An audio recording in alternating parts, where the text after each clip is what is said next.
Hello everyone, welcome back to the channel.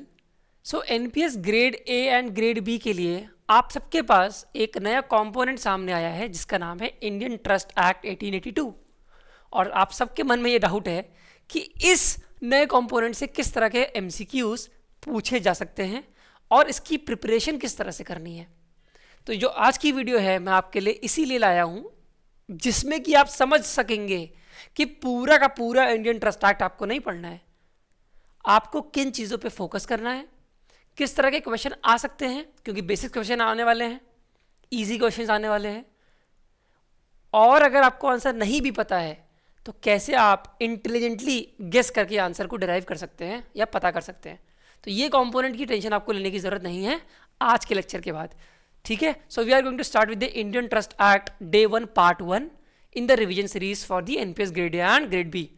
But before moving ahead, I want to tell you, if you are new to the YouTube channel, please subscribe to it because the day 2 part 2 video is also going to be come out in the same channel, and the concerned PDF you are going to get in the Telegram channel. So without wasting any time further, let's directly jump to the first question of the day that says, in which year was the Indian Trust Act enacted? तो ये short title में ही लिखा गया है Indian Trust Act 1882. So it was enacted in the 1882. And why this act was enacted? To define and amend the law related to private trust in India. Private trust की बात होती है सिर्फ इस इंडियन ट्रस्ट एक्ट में. हमारे पास public trust भी है, ठीक है, जैसे चैरिटेबल या रिलीजियस ट्रस्ट भी हैं, लेकिन वो सारे के सारे इंडियन ट्रस्ट एक्ट के प्रोविजन को नहीं मानते हैं. जो प्राइवेट ट्रस्ट होते हैं वही क्रिएट हो रहे हैं इंडियन ट्रस्ट एक्ट के अंडर, और इनके प्रोविजन इस प्राइवेट ट्रस्ट में एप्लीकेबल हैं. अच्छा, प्राइवेट ट्रस्ट का एग्जांपल आपको दे देता हूं. Suppose here is mister A and he is father of x, and Mr. A has transferred a property to Mr. B in trust. in trust का मतलब है कि ये मिस्टर ए ट्रांसफर कर तो रहा है प्रॉपर्टी मिस्टर बी को, मगर बी इसको खुद के लिए यूज नहीं कर सकता. बी को इस प्रॉपर्टी को यूज करना पड़ेगा for the benefit of mister as child, that is X. तो मिस्टर ए ने ट्रांसफर किया property in trust for the benefit of X. तो मिस्टर ए ने बोला यहां से जो भी इनकम मिलती है इस प्रॉपर्टी से, आपको जो भी ट्रस्ट प्रॉपर्टी ट्रांसफर की है उसका सारा का सारा पैसा आप कहां लगा दोगे? एक्स के बेनिफिट के लिए लगा देंगे, ठीक है. तो एक तरह का प्राइवेट ट्रस्ट है. कुछ ग्रुप ऑफ इंडिविजुअल्स के बेनिफिट के लिए अगर कुछ ट्रस्ट क्रिएट किया जा रहा है तो उसे प्राइवेट ट्रस्ट बोलते हैं. और Indian Trust Act 1882 private trust को ही क्या करता है? प्राइवेट ट्रस्ट से रिलेटेड लॉ को ही डिफाइन करता है और अमेंड करता है, उनके लिए ही प्रोविजन लाता है. तो सबसे पहली चीज तो आपको ये समझना है, बेसिक चीज इंडियन ट्रस्ट एक्ट का बेसिक आपको फंडा समझ में आ गया कि it is related to the private trust in India, ठीक है. Let's come to the second question of the day. It says Indian Trust Act 1882 applies to which type of trust? अभी हमने पढ़ा सेम चीज. तो देखो, प्राइवेट ट्रस्ट आंसर होने वाला है, पब्लिक ट्रस्ट नहीं है आंसर, चैरिटेबल ट्रस्ट भी नहीं है, रिलीजियस ट्रस्ट भी नहीं है. क्यों? क्योंकि इनके लिए अलग से एक्ट हैं, जैसे कि इंडियन चैरिटेबल एंडाउमेंट्स एक्ट 1890. तो इस तरह से बाकी सारे के सारे जो ट्रस्ट है इनको 1882 की बात नहीं माननी है, खाली प्राइवेट ट्रस्ट को माननी है. और ये मैं स्क्रीनशॉट लाया हूँ आपके लिए बेयर एक्ट का, जो प्रियम्बल है. प्रियम्बल का मतलब समझते हैं ना? प्रियम्बल का मतलब इंट्रोडक्टरी पैराग्राफ जो होता है, उसके पहले ही लिखा हुआ है. देखो क्या लिखा हुआ है यहाँ पे, सबसे पहली लाइन क्या लिखी हुई है, येलो से हाईलाइट भी किया हुआ है आप लोग के लिए. An act to define and amend the law relating to private trust and trustees. मतलब एक ऐसा एक्ट जो प्राइवेट ट्रस्ट से रिलेटेड लॉ को बताएगा कि ये चीज़ें करनी है, उसको डिफाइन करेगा, या फिर उसकी अमेंडमेंट को भी इसमें इंक्लूड किया जाएगा. जो भी प्राइवेट ट्रस्ट और ट्रस्टी से रिलेटेड लॉ हैं उन सबको डिफाइन किया जा रहा है इस एक्ट में, ठीक है. और ट्रस्टीज के बारे में भी इस एक्ट में डिफाइन किया जाएगा और उससे रिलेटेड लॉ को भी अमेंड किया जाएगा, ठीक है. और प्रियम्बल में क्या लिखा हुआ है? चलो प्रियम्बल भी पढ़ लेते हैं. वेयर एज का मतलब समझते हो? लॉ में वेयर एज बोलते हैं, जैसे सिंपल इंग्लिश में बोलते हैं ना सिंस, तो लॉ की लैंग्वेज में we use the word whereas एज, ठीक है. So in simple English we can say since it is expedient to define. Expedient मतलब जानते हो, लॉ में एक्सपीडियंट नाम है, जनरल इंग्लिश में नेसेसरी. तो इसको लॉ को भी पढ़ने का तरीका होता है, लॉ को पढ़ना आना चाहिए आप लोगों को, ठीक है. Since it is necessary to define and amend the law relating to private trust and trustees, it is hereby enacted as follows. मतलब जो प्राइवेट ट्रस्ट एंड ट्रस्टी हैं उनके लिए लॉ को बनाना ज़रूरी है, लॉ को अमेंड करना ज़रूरी है. तो ये एक्ट है जो कि नीचे पूरा एक्ट के बारे एक्ट पूरा है नीचे, ये जो एक्ट है इसको हम इनैक्ट करते हैं, इसको हम लाते हैं. तो यहीं से इंडियन ट्रस्ट एक्ट आपका पूरा शुरू हो जाता है, ठीक है. बात समझ आ रही? तो बेसिक क्लियर हो गया. इंडियन ट्रस्ट एक्ट 1882 का बेसिक क्लियर होगा. अगर आप तक आपने कुछ भी नहीं पढ़ा है तब भी आपको बेसिक समझ में आ गया होगा इंडियन ट्रस्ट एक्ट का, ठीक है. चलो और क्वेश्चन पढ़ेंगे तो और चीज़ें समझ में आएंगी. Let's move to the third question of the day. That says a trust under the Indian Trust Act 1882 is created for the benefit of whom. ये पहले वाले क्वेश्चन में ही मैंने आपको बता दिया था. It is created for the benefit of beneficiaries, है ना. So a answer is not going to be the answer. Who are trustees? Trustees are those persons to whom the trust property has been transferred for the benefit of the beneficiary. ठीक है. Who is settler? Settler is the owner of the original owner of the property. जो trust बना रहा है, जो trust create कर रहा है, जो ऑथर है, the one who is creating it, that is a settler or the author. We can also call it author. Beneficiary जिसके बेनिफिट के लिए बन रहा है ट्रस्ट, गवर्नमेंट आपको पता ही है, कोर्ट आपको पता ही है. तो आंसर क्या हो जाएगा? Option number B is going to be the answer. So as per section 3, और मैं सेक्शन 3 का भी कुछ पार्ट आपके लिए बेयर एक्ट से स्क्रीनशॉट लेके आया हूँ जिससे आपको अंडरस्टैंडिंग मिले अगर आपने नहीं पढ़ा है तब भी. क्या लिखा है? A trust is an obligation annexed to property. इसका क्या मतलब है? ट्रस्ट एक ऑब्लिगेशन है, मतलब एक ड्यूटीज परफॉर्म करनी पड़ेंगी ट्रस्टीज को. प्रॉपर्टी के साथ इस ऑब्लिगेशन को एनेक्स कर रखा है. It has been attached with the property.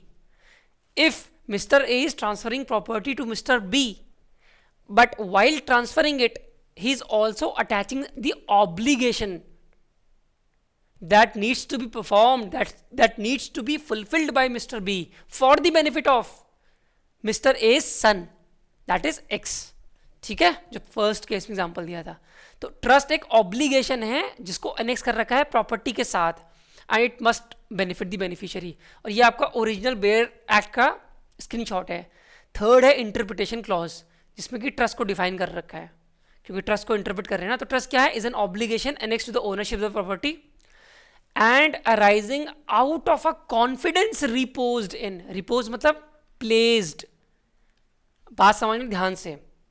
Trust क्या है? एक ऑब्लिगेशन है, हमने अभी समझा था, जिसको प्रॉपर्टी के ओनरशिप के साथ अटैच किया जा रहा है और जो अराइज हो रहा है. क्यों अराइज हो रहा है? क्योंकि ए ने कॉन्फिडेंस प्लेस किया है बी पे और बी ने उस कॉन्फिडेंस को एक्सेप्ट भी कर रखा है, या फिर आप कह लीजिए कि ए ने डिक्लेयर कर लिया और बी ने एक्सेप्ट कर लिया for the benefit of another, किसी और के बेनिफिट के लिए, और of another and the owner. अब ऐसा भी हो सकता है कि बेनिफिशियरी कोई और है एंड साथ में सेटलर भी है, साथ में ऑथर भी जो है वो भी बेनिफिशियरी है. ऐसा भी हो सकता है. अरे बाबा, अगर ए ने मान लेते हैं ए के पास, ए बहुत अमीर है, ए के पास टाइम नहीं है ये प्रॉपर्टी मैनेज करने का. ए ने क्या किया, और ए का जो चाइल्ड है वो एक्स है, ए ने जो है ट्रस्ट के फॉर्म में मिस्टर बी को ट्रांसफर कर दी प्रॉपर्टी और कहा जो भी पैसा से आएगा वो आप यूज़ करेंगे किसके बेनिफिट के लिए? एक्स के लिए, एक्स के बेनिफिट के लिए और मेरे बेनिफिट के लिए भी. मतलब ए और एक्स दोनों ही बेनिफिशियरी हो गए. तो यही लिखा हुआ है लास्ट सेंटेंस में, और of another and the owner. बात समझ आ गई? मैं बेयर एक्ट इसलिए लेके आया आपके लिए ताकि आपको अंडरस्टैंडिंग मिले, आपको बिल्कुल डर ना लगे इंडियन ट्रस्ट एक्ट से, क्योंकि सबसे आसान है इंडियन ट्रस्ट एक्ट. 24 पेज का है इंडियन ट्रस्ट एक्ट बस, और हलवा है, कुछ नहीं है. यहीं से पढ़ लोगे तो काफ़ी कुछ चीज़ समझ में आ जाएंगी.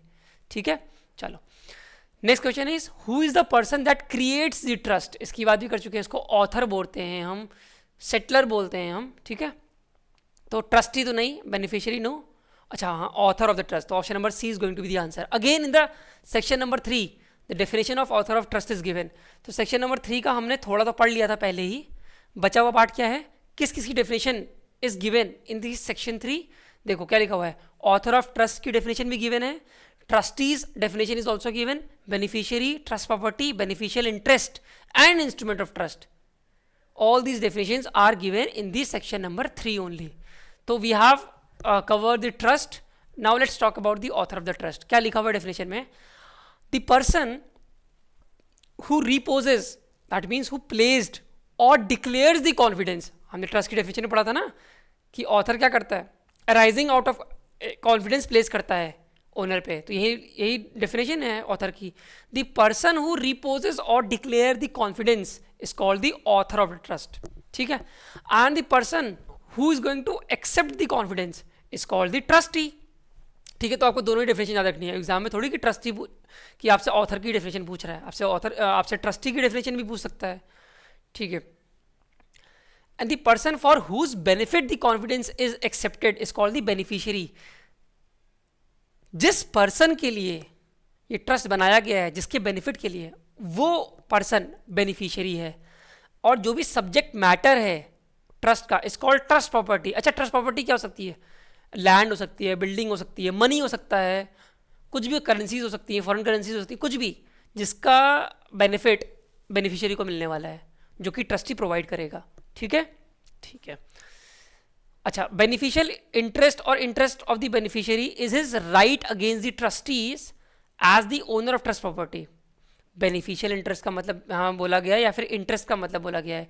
इंटरेस्ट बेनिफिशियरी का क्या है? क्योंकि बेनिफिशियरी के इंटरेस्ट में ही ये प्रॉपर्टी यूज होने वाली है.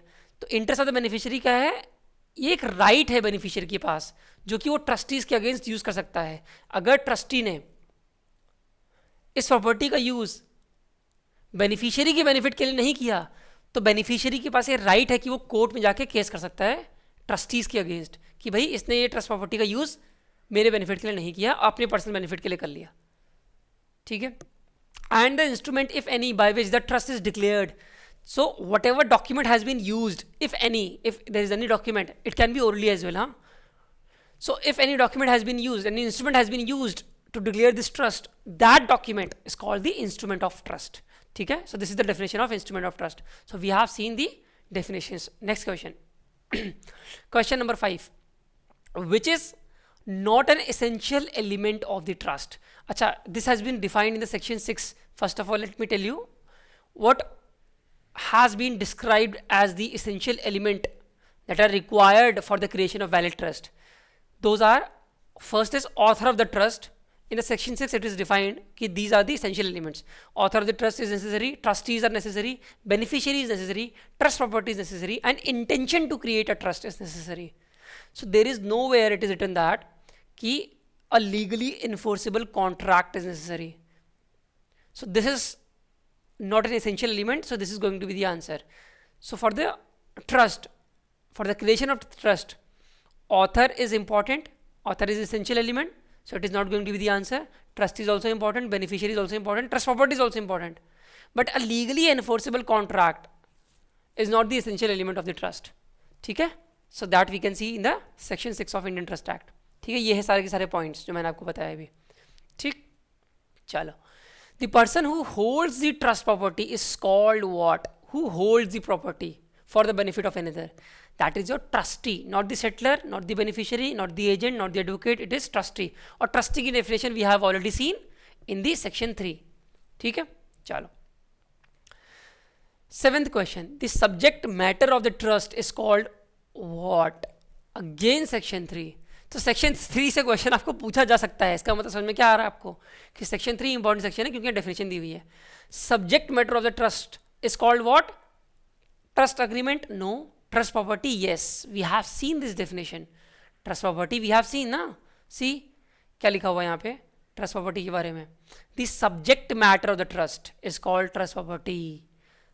That means the ownership of which, और you can say the property that has been transferred to the trustees for the benefit of another person is called trust property, है ना. So option number B is going to be the answer here. Trust deed is not the answer because it's the instrument in which all the duties have been defined, all the terms and conditions have been defined. Trustees asset, no, we don't call it trustees asset. Trust contract, no. So answer would be option number B only, trust property. Question number 8.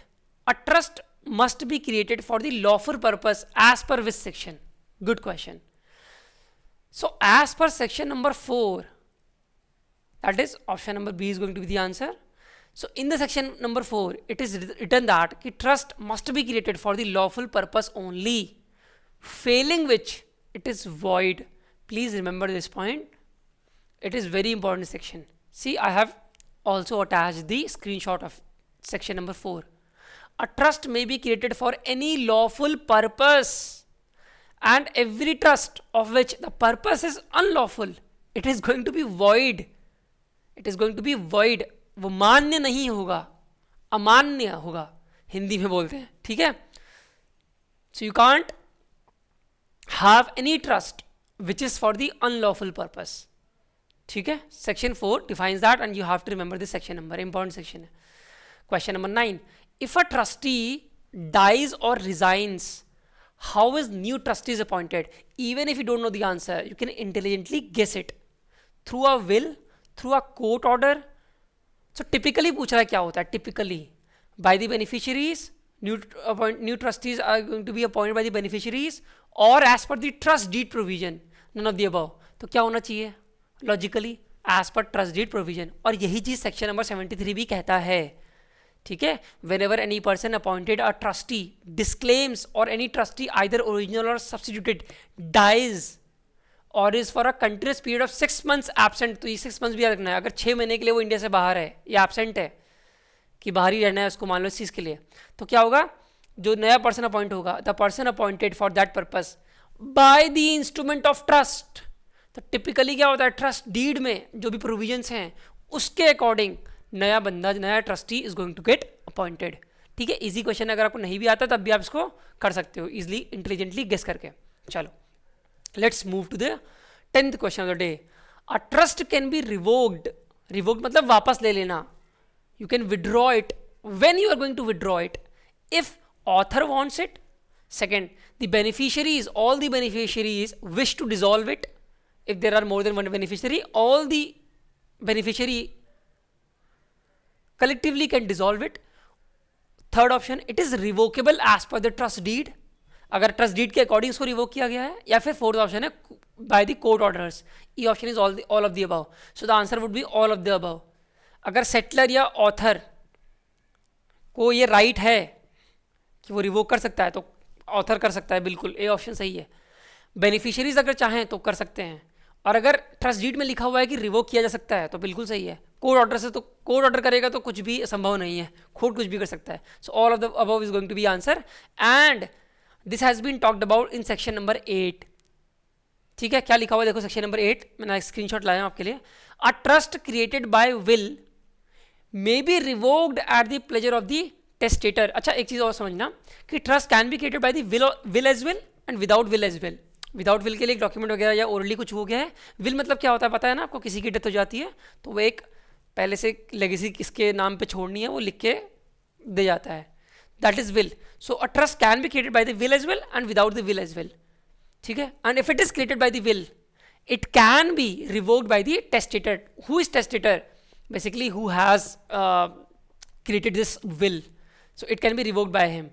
और अगर मान लो बाकी trust हैं जो will से नहीं बने हुए हैं, अदरवाइज जो ट्रस्ट हैं, they can also be revoked only where all the beneficiaries are competent to contract by their consent. So if all of them collectively wants to revoke the contract, they can do so.